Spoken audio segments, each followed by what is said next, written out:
The secret of accomplishment is focused energy. The secret of accomplishment is focused energy. The enemy of focus is distraction. And distraction is frequently caused by possibilities. Whereas if we know what we want and we got what the evidence is, then we can be focused. Are we getting there or not? And then we can keep going. Otherwise, it's like we're just groping blindly in the darkness. Okay, the last thing we want to talk about, and we'll go to lunch in a little while, is that NLP operates out of what we call a present state and desired state model. So we ask two questions. Where are you now, and where do you want to go? Where are you now, and where do you want to go?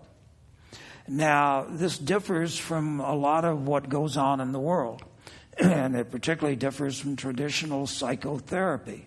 And traditional psychotherapy operates out of a past state, present state model. So it says, where are you right now? And then it says, well, how did you get to where you are right now? So basically what it says is, where are you now? You're screwed. So what do you do about it? Well, you got to go figure out how you got screwed in the first place. Well, the evidence is figuring out how you got screwed in the first place doesn't help you get unscrewed. It just screws you in all the more. Because now you got a rationalization, justification, and excuse for why you are the way you are. This is what traditional psychoanalysis ends up doing. I mean, it's like, God, I spent 20 years of psychoanalysis and I'm all screwed up, and it's not my fault. It was my parents' fault. It was my grade school teacher's fault. It was everybody else's fault. And now you got rationalization, justification, excuses. Any rationalization, justification, or excuse you got for failure. Any of these things then are past, and you've got to be aware of them, and you've got to give up being a victim. You've got to give up being a victim. One of the things NLP teaches that be it cause and not an effect. Don't be a victim. So going back and trying to figure out how things got messed up is not going to help you get them unmessed up and get you to where you want to go. So in many businesses, the usual thing is we play who's to blame. Who's to blame? So things are screwed up or it didn't work. So, of course, we got to figure out who's to blame. And then the usual process, you do a witchcraft search, and then you find the scapegoats, and then you punish the scapegoats, and the real perpetrators then, of course, escape. And that's the tragedy of the situation. So that's not what we want to happen. So in NLP, we say, where are you now? Where do you want to go? And NLP becomes the bridge or series of vehicles to take you across that bridge to move from the present state to the desired state.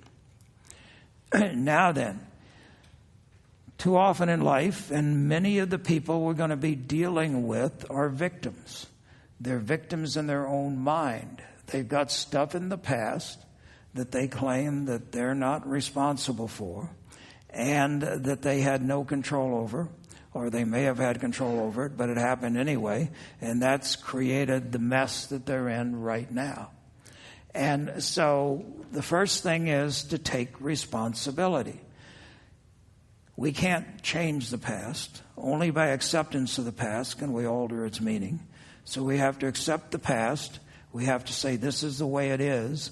And now what do we want to do about it? Where do we want to go? So instead of focusing energy on the past, we're focusing energy on the future. We're focusing energy on how to get from where we are, and we need to be ruthlessly realistic about where we are. This is where we are, and this is where we want to go. And now we need to build a bridge to take us from where we are to where we want to go. And NLP will be a series of tools, and there are other tools to help us get across that bridge, to help us to make that move. But in our mind, then, we need to start thinking of present state, desired state. Present state, desired state. If we're not happy now, then what would make us happy and where do we want to go? If you're not happy now, then what would make you happy and where do you want to go? What is the desired state? And then the desired state, as we've said, needs to be meet the well-formalized conditions for outcomes. So, because when we start going across the bridge, when we start using tools and techniques in order to move us from the present state to the desired state, as we begin to make that movement, then we need to know whether it's getting us to where we want to go or not.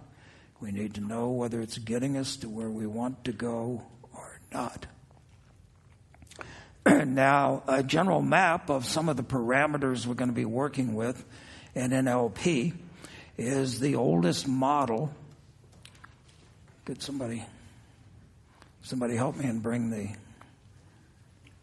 the oldest model of human psychology that goes back to the Greeks. Thank you. Goes back to the Greeks and probably before that to the Egyptians. Says that a human being basically is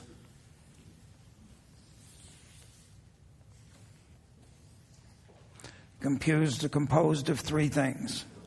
So the things we're going to be doing in NLP are going to fit into these three different areas.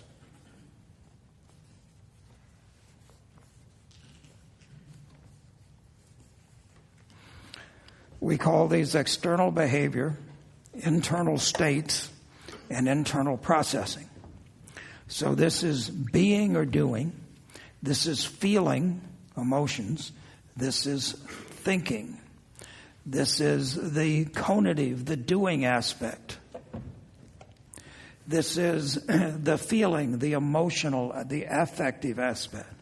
This is the thinking, the cognitive aspect. So each of us as a human being has all three of these things. And when we start to bring about change, we can begin with any one of them, but for it to work, it has to generalize to the other quadrants. Otherwise, eventually they'll undo it.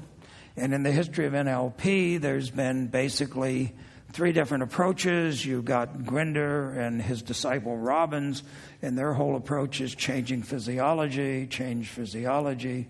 And you can shift physiology rapidly, but as soon as you go unconscious, it shifts back.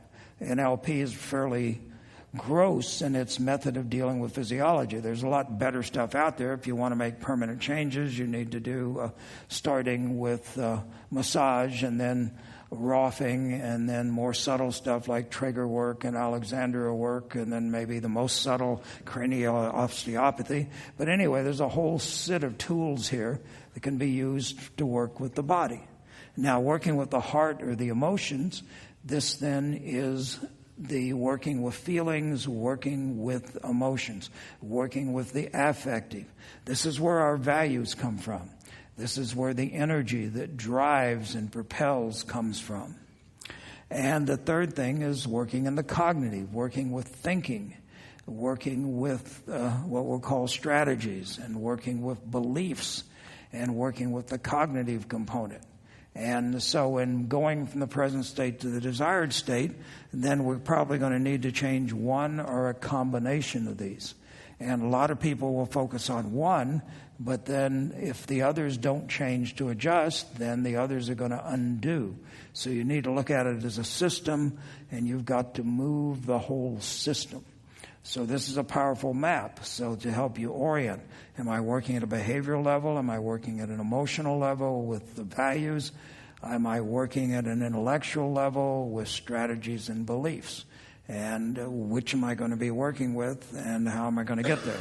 And there are powerful models in NLP for beginning to deal at all of these levels, but all of it's about going from the present state to the desired state, from the present state to the desired state.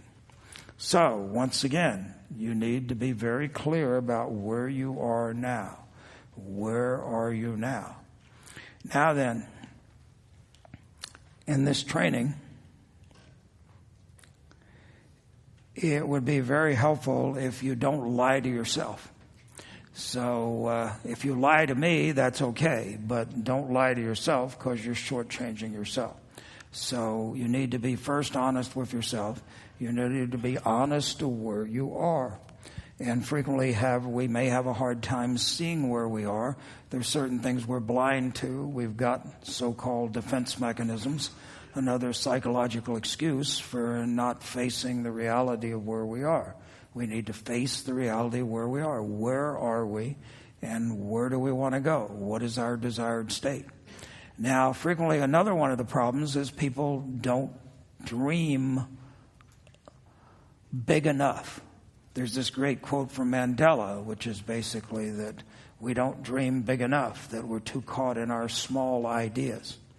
Bandler used to go around doing what he called torpedo sessions, therapy sessions, and he'd get 20 people in a room and he'd say, you can have whatever you want, just tell me what it is. And he stopped doing it because the things people wanted were so boring and pedestrian that he decided he was wasting his time, and he was getting depressed by dealing with people that can't think big. So part of the thing is, as far as what do you want, what do you want? So once again, what do we want is frequently constrained by where we came from. What do we want is constrained by where we came from. So the question important to ask, is it what you want, or is it what you've been programmed to want? Is it what you want, or is it what your parents wanted, or what somebody else wanted in your life? Your spouse wants, your kids want. Is it what they want for you, or is it what you want for yourself? Is it what you want for yourself? And then once you know what you want for yourself, then the question is that what you really want?